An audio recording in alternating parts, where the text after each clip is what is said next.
الله الرحمن الرحيم. عم يتساءلون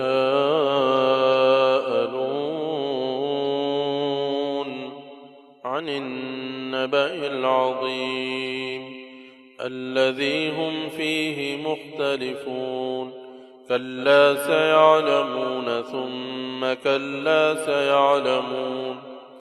ألم نجعل الأرض مهادا والجبال أوتادا وخلقناكم أزواجا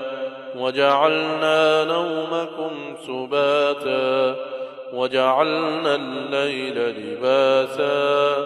وجعلنا النهار معاشا وبنينا فوقكم سبعا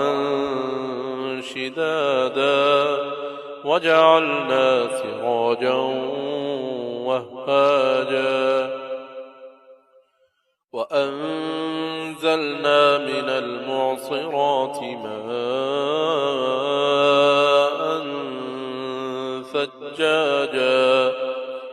لنخرج به حبا ونباتا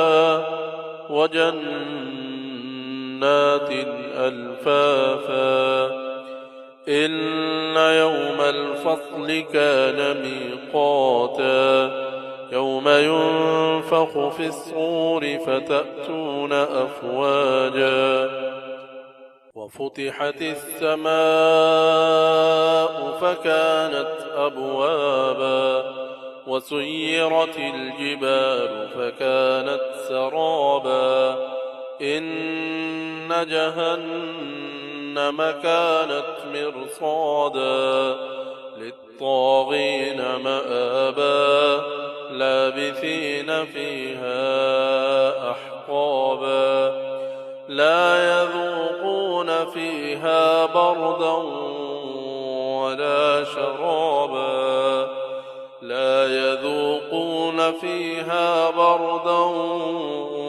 ولا شرابا إلا حميما وغساقا جزاء وفاقا إنهم كانوا لا يرجون حسابا وكذبوا بآياتنا كذابا وكل شيء أحصيناه كتابا فذوقوا فلن نزيدكم إلا عذابا إن للمتقين مفازا حدائق وأعنابا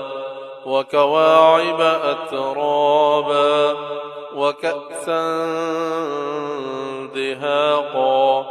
لا يسمعون فيها لغوا ولا كذابا جزاء من ربك عطاء حسابا رب السماوات والأرض وما بينهما الرحمن لا يملكون منه خطابا يوم يقوم الروح والملائكة صفا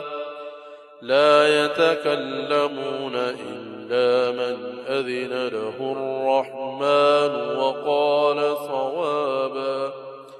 ذلك اليوم الحق فمن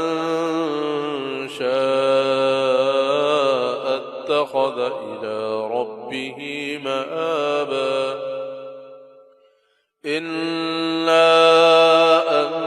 أنذرناكم عذابا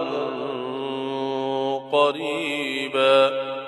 يوم ينظر المرء ما قدمت يداه ويقول الكافر يا ليتني